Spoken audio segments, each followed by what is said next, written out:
Mo to mong tig-opener na mo, Maikson. Kana sila sa muang tigom sa kauswagan. Before na sila mudula, murag naanda na ganyan nila nga mo share. Manang sa amuang churching, munang mutapad din na sila sa tunga. Karon nalakaw na kay mo na mo sila share. Lamas Ginoo, Maikson. Praise the Lord. Salamat sa bag-ong espiritu, Maikson. Praise the Lord for the new spirit nga gihatag sa Ginoo nato uban sab sa atong bag-o nga kasing-kasing. Hallelujah! Kaya salamat sa amuang churching, dunay duha ka butang nga among gi-share, no? Usani mo sa tuang morning revival, dayon ikaduha kining sa life study of the book of Romans. Praise the Lord nga sa tuang morning revival. Hallelujah! Naanata sa kingdom reward. Praise the Lord! No, atong morning revival, nahuman na. Amen. Pero, how about, ato bang doon na batay, nakutlo, Maikson? Hallelujah! Ato ang morning revival, mao nga ang dugukanan ani nga verse, mao ang 2 Timothy 4:7. Sa gingon nito, I have fought the good fight. I have finished the course. I have kept the faith. Praise the Lord! Matod pas tumigson, kini nga versikulo maigson alang nato ning mga buhi karon. Kasagaran ko no kini nga verse ibutang inig mamatay na. Amen. Pero alang nato ni mga igsoon. Ang Team 1 Timothy ug ang 2 Timothy, ang background ani mao nga ang iglesia sa Ephesus na sila sa pag-decline mga igsoon. But praise the Lord, dunay Timoteo mga igsoon. Ang si Paul sa iyang kinabuhi sa Kristohanon, nakaingon siya nga, I have fight the good fight. Praise the Lord! Nga tuwang sa morning revival, kung nakahinumdom ta, nga ang Christian life is composed of threefold. Unsa man to? Number 1, fighting the good fight. Number 2, running and finishing the race. Ikatulo, morning keeping the faith. Praise the Lord! Atong Christian life is a life of fighting, mga igsoon. Tingnan to how to fight. Our fighting is not against flesh and blood, no? But according, pero kinibatok ni siya sa kining mga espiritu sa kahanginan. So how to fight, mga igsoon? Number 1, ako ang kutlo dito dayon. Ako ang gitipigan sa akong kasing-kasing, to fight the good fight is to preach and teach God's economy. Praise the Lord! To fight the good fight is we need to preach. Hallelujah! And to teach God's economy. Because by teaching and preaching God's economy, it is the way to fight the good fight. Hallelujah! Dahil ikaduhang butang sa Kristohanong kinabuhi, mga running and finishing the course. Mga igsoon, doon na tayo course nga gagian, mga igsoon. And we need to run. Sa Hebrewanon, magingon dito nga, sa Hebrewanon 11. Praise the Lord. In order for us to run, number 1, we need to look away unto Jesus. Praise the Lord. Ang sikreto, mga igsoon, nga makapadayon ta sa dagan, sa lumba, sa Kristohanong kinabuhi. Number 1, we need to look away unto Jesus, the author and perfecter of our faith. Dayon ikaduha, mga igsoon, sa itong pagdagan sa lumba, we need to take away all encumbrances and entanglements, mga igsoon. Oh, Lord Jesus! Itong Kristohanong kinabuhi, mga igsoon, our Christian life, it is a race, mga igsoon. And this race, this is not only 100 meters, this is not only 300 meters, but this race is a marathon, mga igsoon. So in the marathon, it is a matter of endurance. Amen. Muna nga, ang imong endurance coming from the way you prepare the race. Bitaw ka nang nag-appeal bitaw grace, mga igsoon. Very strict na sila silang self. Very strict na sa ilang ginakaon. In order for us to them to have the kining endurance. Amen. To have an endurance, you need to have an energy. Hallelujah. That's why, sa tuwang Kristohanong kinabuhi, maigsoon, we are nagdaganta ni nga lumba, na kining nga lumba, doon na ni siya course. Amen? Kining course, kining pasabot ba, nga di ba, og kanabitawang nabitay, kanang racing bitaw sa motor, kanang enduro, di ba, na mga hill, na mga humps. So, ina na po ang Kristohanong kinabuhi. You know, sa tuwang Kristohanong kinabuhi, maigsoon, sometimes, sa tuwang pagdagan sa lumba, we fall down. Amen? We fall down. Anong we fall down man ta? Tungod kay tingali og kulang ta og energy. Amen? Ang ato ako kung sa runner pa, sa physical, mga tingali ba si luya imong tuhod. That's why you fall down. Anong luya imong tuhod? Kulang ka sa tingali unsa imong gikaon ra, no? Tingali kulang ka sa pagkaon o daghan ka gikaon, di pud mao imong gikaon. Busa mga igsoon, sometimes in our Christian life, we fall down in this race, make sure. But remember, bisan tuod ba, maligid ta ni nga lumba, maigsoon, the Lord is always encouraging us. Oh, in the book of Revelation, chapter 2, the church of Ephesus. The church of Ephesus lived ilang gibiyaan ang unang gugma. But the Lord is encouraging them. Ang labawang saserdote, nag-encourage nila. Sa gingon ito, remember where you have fallen. Hallelujah! Nanging ito, rise up! Mga igsoon, we should rise up. Oh, sometimes in our Christian life, madagma ta mga igsoon. Pero di na lang po ta, pagdagma dra, magduron lang po kaghilag dra, ligid-ligid dra. No! As a runners, you need to rise up. We need to continue the run. Dayon kini nga running mga igsoon, this is not against everybody. You know? This is not against my brother, no? Dili po pasabot kini nga running make zone dili nga paunhanay ni Bad Wilson. No, this running is together. Amen. Together we run mga igsoon. Sometimes in this race, dunay mga igsoon na to nga maligid. We need to help them. Help them to rise up. Praise the Lord. Then ikaw po nga naligid, ayaw po pagpabilin sa imong pagkaligid. You need to rise up. Hallelujah! Sa Ginoo, sa Revelation, rise up and do the first work out of the first love. Oh, Lord Jesus! So, praise the Lord, nga mo padayon ta sa dagan sa lumba, maigsoon. And in order to continue this race, we need an energy. We need a sustenance. Oh, unsaon man nga natay sustenance? We need to eat. Unsa may atong kaunon, maigsoon? Mao si Kristo, maigsoon. Oh, dool ta sa Ginoo. Oh, Lord Jesus, every morning we need to come to the Word. Oh, aron nga doon na tayo energy, maigsoon. Dayon ikatulo sa Kristohanong kinabuhi is keeping the faith. Oh, kailan nga kuptan nato ang pagtuo. Praise the Lord. Sa Timoteo, ang punto ni Pablo to keep the faith. Ang faith dira nga gisgutan is the things that we believe.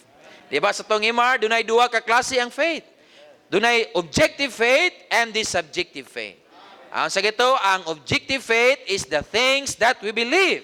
Dahil ang objective faith is the things that we believe.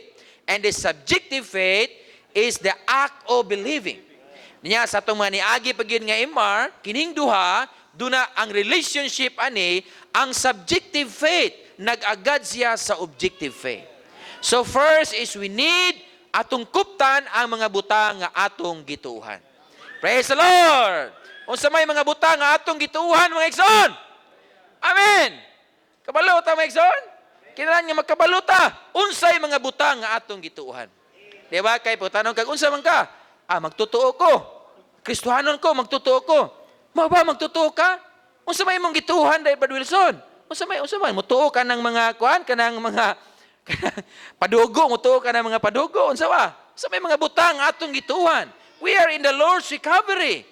Oh, mo nang gingon ni Pablo, we need to keep the faith. To keep the faith is kinahanglan una makabaluta sa mga butang nga atong gituuhan. Oh, Lord Jesus, unsa man? Ato pastor, matod pa sa ministry, dunay 5 ka mga mahinungdanong punto kalabot sa butang nga atong gituuhan. Oh, number 1, mao ang Dios, mga igsoon. Our God is a triune God. Number one, mao day ang Bible mga igsoon. So, nga sa Bible, sa 2 Timoteo 3:15, gingon nito, all scriptures is God's breath. And profitable for teaching, for conviction, for correction, and instruction in righteousness. Mga igsoon, we need to read the Bible. Tungod kay sa pagbasa nato sa Biblia, dunay upat ka mga benepisyo nga atong madawat mga igsoon. Unsa man ni nga mga benepisyo? Number 1, there is a teaching. Number 2, there is a conviction. Number 3, dunay correction. And number 4, dunay instruction in righteousness. In order that the man of God fully equipped of every good works. Hallelujah! Usa kinahanglan kita nga mubasa sa Biblia mga igsoon. Ikaduhang butang sa atong pagtuo mao ang Dios mga igsoon. Ang atong Dios, He is the triune God. He is three but one mga igsoon. Hallelujah! Then ikatulong butang sa atong pagtuo mao si Kristo mga igsoon. Our Christ is the Lord. Christ is the Savior. Christ is the all-inclusive Spirit mga igsoon. Dayon ay kaupat sa mga butang sa itong pagtuo, maigsoon, mao ang Espiritu, maigsoon. Praise the Lord! Bato pa si Brother Lee, nga sa itong pagsangyaw sa Ebanghelyo, ato giyong taga-gibugaton ang Espiritu, maigsoon. Tungod kay ang Espiritu nga naa sa tao, mo'y nakapahimo na itong espesyal nga mga binuhat sa Diyos. Nga naman, kay kung walay Espiritu ang tao, unsa man ito, maigsoon? Sama data sa animals, may so. Muna sa mga karaan, mga kwanza na ba, no? Mingon nga, kining bataan ni animal, kining bataan ni. Ano ba? Kaya magpabadlong ka, animal. So katong sa IT ro, nagkakaroon ko, logical mo po itong mga karaan na ito sa una, mingog animal, kay buluyagon, kay kakay. Ugwagi na espiritu ang tao, maigso. Nagingos nito nga kun, dili ta magbansay. No, di ta magamit sa atong espiritu. Murag sama ra pud ta sa mga animals. Amen? Kaya ang animals, naman sila lawas, napod sila kalag. But praise the Lord, we have the Spirit. Una nga magpasalamat kita sa Ginoo ug ato gyung pagtagad ang atong espiritu mga igsoon. Then dili lang ang paghatag ug pagtagad sa atong espiritu mao ang pag-exercise sa atong espiritu mga igsoon. Praise the Lord! Dayon, ikalima nga butang sa itong pagtuong maigsoon, mauning judicial redemption and organic salvation of Christ maigsoon. Busa kining lima ka mga butang kung mahimo, ato aning ma-memorize maigsoon. Nini lang paigong ma-memorize ni, ato pagyud ning masaysay mga igsoon. Kay kining lima ka mga butang sa itong pagtuo, dire nagsumikad ang subjective faith mga igsoon. Praise the Lord! Dayon, sa itong sunod na ito nga kwan, sunod nga simana, sa week 4, praise the Lord for the dunay stages. We need to love the Lord's appearing. Dayon karon sa nga simana, maigsoon, we praise the Lord nga we receive the kingdom reward. Praise the Lord. In order for us to receive the kingdom reward, saging ito nga we need to be watchful in life and we need to be faithful in service. Praise the Lord. Busa sa Matthew, ginagingin nito nga sa watchfulness, dunay duha nga naa sa umahan, ang usa gilalin, ang usa gibilin. Naapoy duha sa galingan, ang usa nagaling, ang usa gibilin, ang usa gilalin. Sa gingon si Padre Ron, unsa may kalahian atong duha? Nganong wala may giingon dito nga dunay duha nga naa sa meeting hall, ang usa gilalin, ang usa gibilin. Amen? Nagpasabot di mga igsoon, to be an overcomers, this is not a matter of you are nagpuyo ka sa meeting hall or you are full-time job wrapping. No, ang pagka-full-timer di ay is nag-agad ni siya sa paghigugma sa pagbalik sa Ginoo mga igsoon. Busa, importante kayo to be watchful and to be faithful. Nga ro makadawat tag reward mga igsoon, nagkinahanglan ta nga mahigugma sa Ginoo mga igsoon. Praise the Lord! Busa kinahanglan gyud nga mahigugma ta sa Ginoo maigsoon. Pero ang atong paghigugma sa Ginoo maigsoon, nagdepende ni siya sa atong pagkaila, pagkakita sa Ginoo mga igsoon. Parihara po ni siya sa development sa human love or sa atong previous nga week nga ang country girl at first dili pa sa inana ang iyang kahimtang, ang iyang paghigugma ngadto ni Solomon maigsoon. Pero along the way, no, sa ilang pakigkuntakay, ang country girl, nahimo siyang Shulamite, mga igsoon. So, sa atong pagduol sa Ginoo, every day, every morning, kinahanglan gyud nga muduol ta sa pulong sa Ginoo. Aron nga mahigugma ta sa Ginoo, mga igsoon. Dayon sa Book of Romans po, mga igsoon, na kung na-enjoy dito, mga sa Book of Romans, ang iyang subject, mga the gospel of God to make sinners sons of God, to constitute the body of Christ and express in the local churches, mga igsoon. Dito sa chapter 10, gingon sa dito nga, there is a gift of Christ which is surpassing the heritage from Adam. Gingon dito nga sa Book of Romans, mga igsoon, dunay duha ka tawo. Unang tao, mao si Adan. Yeah. 2 men, 2 acts, and 2 result. Amen? First man is Adam. Then unsa may ang gibuhat, nagmatinumanon siya, maigsoon. Dayon ang resulta sa iyang pagkamatinumanon, nagdala siya ang sala ni abot sa kalibutan og ni kuyanap og ni sangpot sa kamatayon, maigsoon.